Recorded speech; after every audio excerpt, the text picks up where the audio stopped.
Hey guys, आपका स्वागत है मेरे चैनल एडुल्यूमिनेसेंस पर। आज की वीडियो में मैं जो टॉपिक लेके आई हूँ एक रिक्वेस्टेड टॉपिक है। मुझे इंस्टा पर डीएम आया था कि मैं ल्यूकीमिया में एएमएल और सीएमएल पर वीडियो बनाऊँ, तो वही वीडियो में लेकर आई हूँ। तो चलिए शुरू करते हैं आज का वीडियो।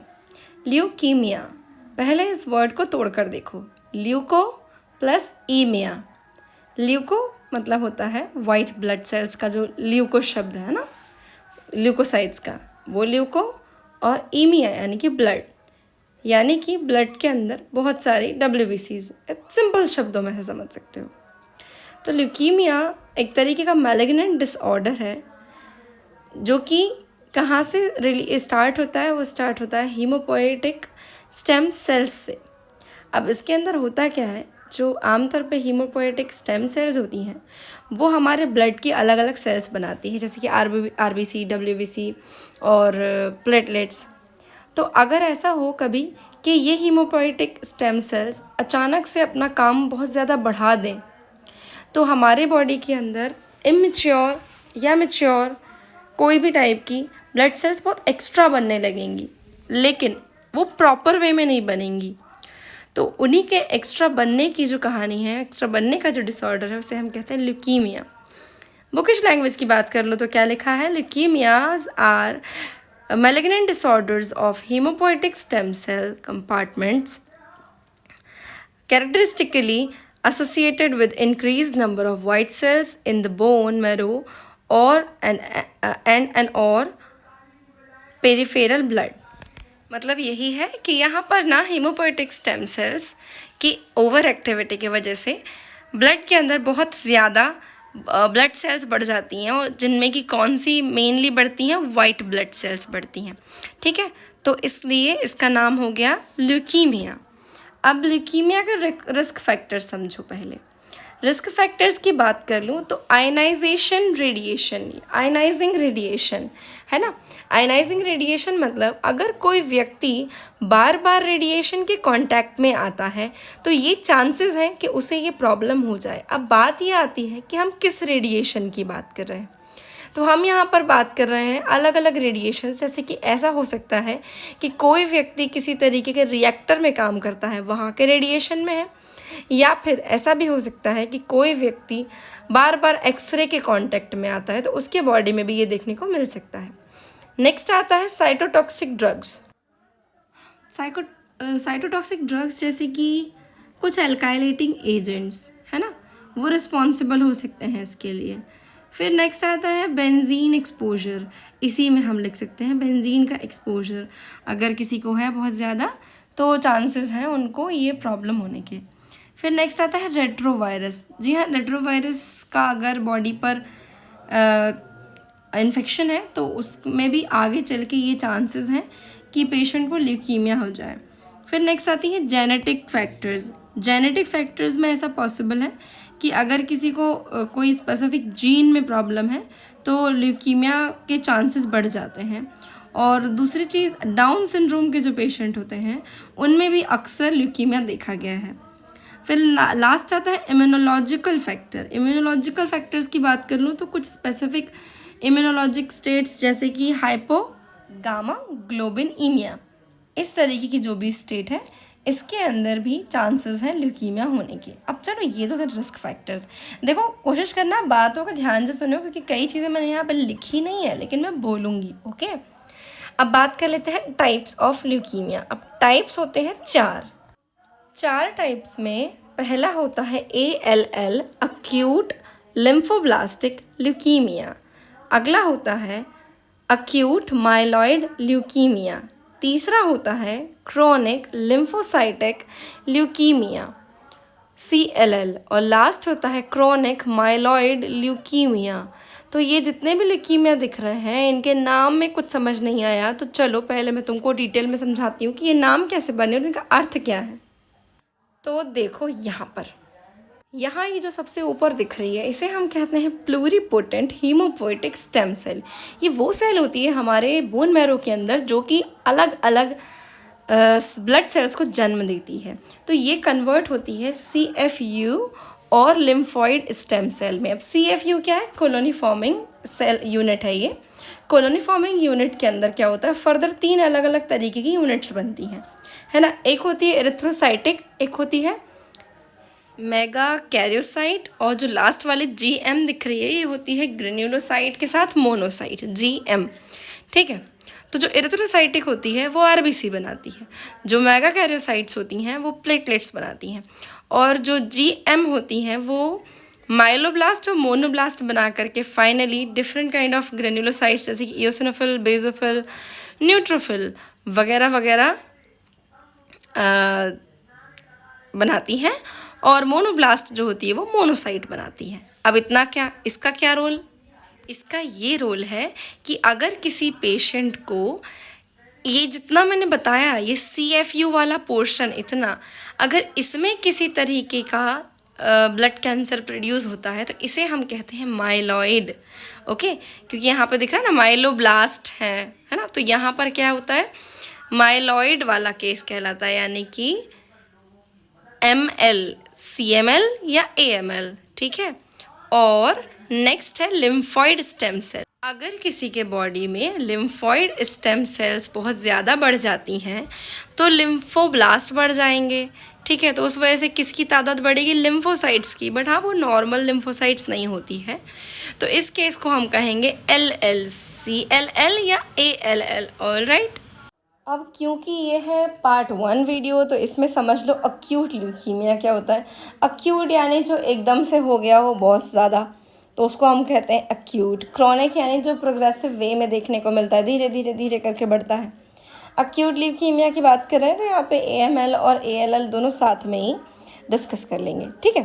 तो अक्यूट ल्यूकीमिया यानी क्या हो गया, जब आपको एकदम से बहुत ज़्यादा ब्लड सेल्स दिखाई दे रही है पेरिफेरल ब्लड में या बोन मैरो में, लेकिन वो जो ब्लड सेल्स हैं वो नॉर्मल नहीं है और एकदम से WBCs की तादाद बढ़ गई है। थोड़ा पढ़ लेते हैं यहाँ क्या लिखा हुआ है। In acute leukemia there is proliferation of primitive stem cells leading to an accumulation of blast predominantly in the bone marrow which causes bone marrow failure. There is a failure of cell maturation in acute leukemia. Proliferation of cells which do not mature leads to an accumulation of useless cell which take up more and more marrow space. Eventually this proliferation spills into the blood. क्या बोल दिया ये, इन्होंने क्या कहा यहाँ पर कि जो अक्यूट ल्यूकीमिया है उसके अंदर क्या होता है, एकदम से जो प्रिमिटिव स्टेम सेल्स होती हैं, यानी जो शुरुआती सेल्स होती हैं ना, जो फाइनली मेच्योर सेल फॉर्म करती हैं, वो अचानक से एक्यूमुलेट करना शुरू कर देती हैं। किस फॉर्म में, ब्लास्ट के फॉर्म में। जो ब्लास्ट मतलब सेकेंड जो उनकी फॉर्म होती है उसमें ये वहाँ पे एक्यूमुलेट होना शुरू हो जाती हैं, और एक्यूमुलेट होती जाती हैं और इस वजह से क्या होता है, बोन मैरो अपना काम करना एकदम से बंद कर देती है, ठीक है। और इसमें क्या होता है, इस कारण से जो नॉर्मल सेल्स हैं वो सेल्स मैच्योर ही नहीं हो पाती। जब मेन सेल मैच्योर ही नहीं हुई तो हमारी बॉडी में काम कौन करेगा। तो इस तरीके से जितनी भी यूजलेस सेल्स होती हैं ये वहीं पे एक्यूमुलेट होने लगती है, इकट्ठा होने लगती है, और धीरे धीरे ये क्या करती हैं, ब्लड में जाने लगती है। और ब्लड में जाके भी क्या करेगी, सिर्फ और सिर्फ अपनी तादाद बढ़ाएंगी, और यूज़ इनका कुछ भी नहीं है। तो इस तरीके से जो कंडीशन हमको देखने को मिलेगी वो हो जाएगी ल्यूकीमिया। और यहाँ पर एक चीज़ गौर करने लायक है, आमतौर पे क्या होता है, जो हीमोपोएटिक स्टेम सेल से ब्लास्ट सेल्स बनती हैं ना, उनकी वैल्यू होती है, मतलब उनका जो परसेंटेज होता है वो होता है अराउंड 1%।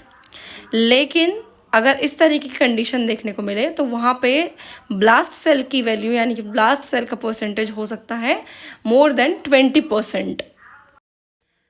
हाँ जी, आगे बढ़ते हैं। तो यहाँ पे लिम्फोसाइटिक और लिम्फोब्लास्टिक सेल्स जो होती हैं ना, मतलब यहाँ पे ये शो किया गया है कि भाई लिम्फॉइड क्यों कह रहे हैं एंड माइलॉइड क्यों कह रहे हैं। भाई लिम्फॉइड इसको बोल रहे हैं जब लिम्फोसाइटिक या लिम्फोब्लास्टिक सेल्स ज़्यादा बढ़ जाती हैं तो हम उसे लिम्फॉइड कहते हैं। और माइलॉइड मतलब वो वाला लिनिएज जिसके अंदर बनती हैं रेड सेल्स, ग्रेन्युलोसाइट्स, मोनोसाइट्स और प्लेटलेट्स। ये बात मैं आपको ऑलरेडी बता चुकी हूँ। फिर नेक्स्ट आता है कि AML जो है वो ज़्यादा कॉमन होता है ALL से। AML यानी क्या, AML यानी कि अक्यूट माइलॉइड ल्यूकीमिया। ये बहुत कॉमन है जबकि ALL उतना कॉमन नहीं है, ठीक है। लेकिन अगर बात करूँ चिल्ड्रन की तो उसके अंदर ALL ज़्यादा कॉमन है, ठीक है। बात कर लेते हैं अक्यूट ल्यूकीमिया के सिम्टम्स की।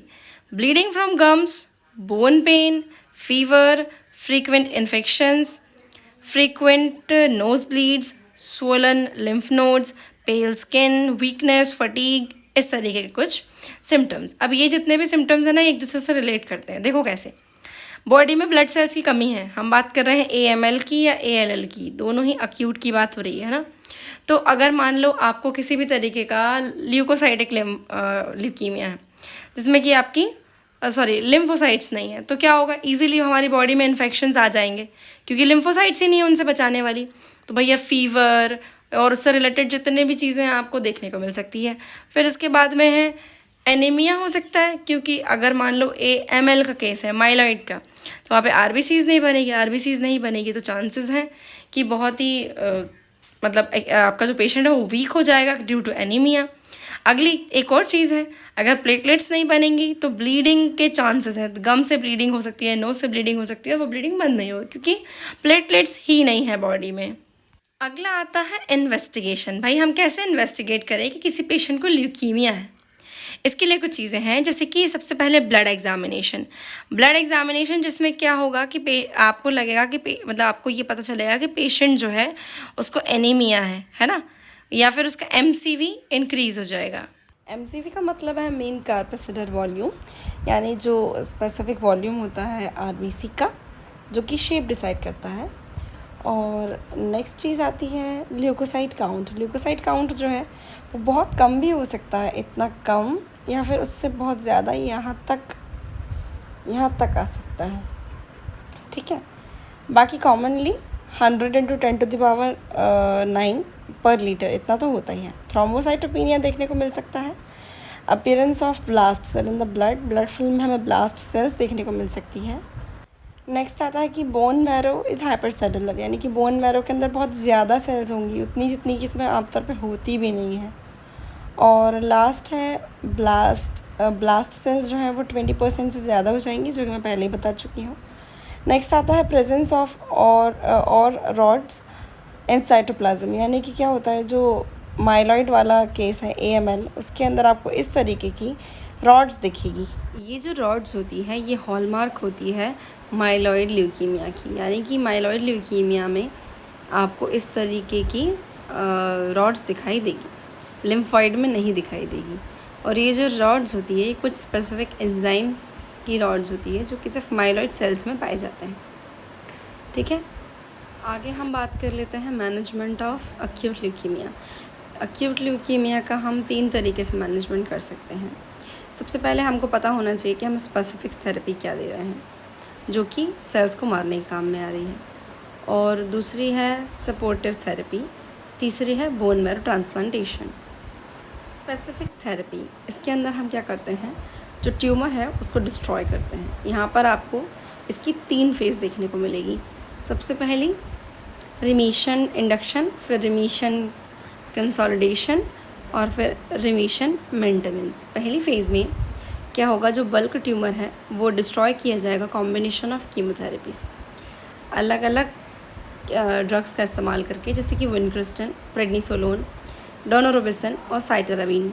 फिर नेक्स्ट आता है रेसिड्यूल, जो दूसरी वाली केस है कंसोलिडेशन वाली फेज़, उसमें क्या होगा, residual disease is attacked by therapy, this consist of number of chemotherapy. यहाँ पर क्या होगा, जो बचा कुचा ट्यूमर है उसको भी हटाया जाएगा कीमोथेरेपी की मदद से। जो ड्रग्स इस्तेमाल होगी वो है डोनोरिबिसन, साइटराबिन, एमसैक्रिन और मेटोक्सेंट्रोन। फिर नेक्स्ट आएगा कि जो रिमीशन मेंटेनेंस है उसमें क्या होगा, रिमीशन मेंटेनेंस जो है वो सिर्फ ALL में अप्लाई किया जाता है। यहाँ पर कौन से ड्रग्स लगती हैं, विनक्रिस्टन और मरकैप्टोप्यूरिन। अब स्पेसिफिक थेरेपी के बाद आती है सपोर्टिव थेरेपी। सपोर्टिव थेरेपी में पेशेंट को जो एनीमिया हुआ है, ये एनीमिया को हम ट्रीट करेंगे ब्लड ट्रांसफ्यूजन की मदद से। ब्लीडिंग अगर होती है, जैसे कि थ्रोम्बोसाइटोपेनिक केसेस हैं, तो प्लेटलेट ट्रांसफ्यूजन किया जाएगा। अगर किसी तरीके का इन्फेक्शन पेशेंट को हो गया है, जैसे कि मान लीजिए उसका फीवर बढ़ रहा है, तो फीवर ऐसे केसेस में क्या किया जाएगा, चांसेस है कि उनको सेप्टिसीमिया हो जाए पेशेंट को, तो वहाँ पर जेंटामाइसिन पाइप्रासिन दी जाएगी।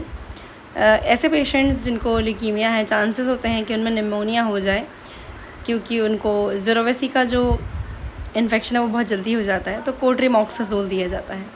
फ्लूकोनाजोल दिए जाते हैं लोकल इन्फेक्शन में, और अगर कोई सिस्टेमिक फंगल इन्फेक्शन है तो एम्फोटेरिसिन दी जाती है।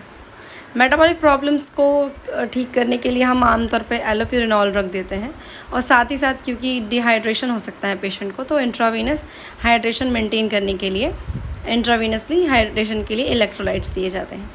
नेक्स्ट आता है साइकोलॉजिकल प्रॉब्लम्स, जैसे पेशेंट बहुत डर जाते हैं, तो भाई सबसे पहले तो इस सारी थेरेपी में पेशेंट का कंसेंट रिक्वायर्ड है। पेशेंट को पता होना चाहिए कि मुझे जो थेरेपी दी जा रही है वो क्या थेरेपी है, उसके क्या साइड इफ़ेक्ट्स हो सकते हैं, और मुझे कब कैसे किन चीज़ों से डील करना पड़ेगा। ये सारी चीज़ें एक डॉक्टर एक पेशेंट को प्रॉपर्ली बताए तो बेहतर है।